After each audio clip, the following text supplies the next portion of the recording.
Sir ಕಾಡ್ನಾಯಿ ಅವರೇ, ಈಗ ನೀವು ಮುಳ್ಳಯ್ಯನಗಿರಿ ಬಂದಿದ್ದೀರಿ, ನಿಮ್ಗೆ ಏನ್ ಅನ್ಸುತ್ತೆ ಇದ್ರ ಈ ತರ ಈ ನಿಮ್ಮ ನೋಡಿದ್ರೆ ನಿಮ್ಗೆ ಏನ್ ಅನ್ಸುತ್ತೆ ಸರ್? ನಮ್ ಕಾಡ್ಲಿ ಇಷ್ಟು ಚಳಿ ಇಲ್ಲ ಅನ್ಸುತ್ತೆ.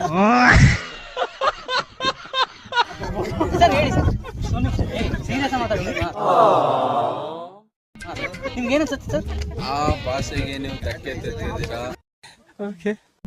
ದಯವಿಟ್ಟು ಈ ಪದ ಬಳಕೆಯನ್ನು ಈ ಪ್ರಸಿದ್ಧ ಸರ್ ನೀವು ಹೇಳಿದ್ರಿ ಕಾಡ್ನಾಯಿ, ಮೊದಲನೇದಾಗಿ ನೀವು ಸಮಯ ಕೇಳಬೇಕು. ಇಲ್ಲ ಅಂದ್ರೆ ಮುಳ್ಳಯ್ಯನಗಿರಿ ಬೆಟ್ಟ ಬಿಟ್ಟು ಕಳಿಸ. ಸರ್ ಗಿರಿ ಅದು ಗಿರಿ. ಸರ್ ನೀವು ಅವಾಗ್ಲೇ ಹೇಳಿದ್ರಿ ಕಾಡ್ನಾಯಿ ಅನ್ನೋದ್ರ ಬದಲು ಕಾಡ್ ಟೈಗರ್ ಅಂತ ಹೇಳಿದ್ರಿ. ಅದು ಯೋಗ್ಯವಾದ ಪದ, ಅದು ಕರೀರಿ. ಸರ್ ಅದು ಟೈಗರ್ ಅನ್ನೋದು ಇಂಗ್ಲಿಷ್ ಆದ ಕಾರಣ ನಾಯಿ ಏನೋ ಚೆನ್ನಾಗಿದೆ. ಹುಲಿ ಏನಿ ಸರ್ ಜಾಸ್ತಿ ಇದೆ ಸರ್, ಹುಲಿ ತಳಿ ನೋಡಿದಿರಿ. ಹುಲಿ ದಾಳಿ ಮಾಡ್ತದೆ, ಎಲ್ಲಾರನು ಮಾಡಲ್ಲ ಹುಲಿ. ಸರ್ ನೀವು ನೋಡಿದೀರಾ ನಾಯಿ ಯಾವ ತರ ದಾಳಿ ಮಾಡಿದ್ಯಾ? ನಾಯಿ ನೋಡಿಲ್ಲ ಅಲ್ವಾ? ಕಾಡ್ ನಾಯಿ ಅಂತ ಇಟ್ಟಿರೋದು ಅದಕ್ಕೆ. ಸರ್ ಹೇಳಿ ಸರ್, ಇಲ್ಲಿ ಕಾಡ್ ನಾಯಿ ಇಲ್ಲಿ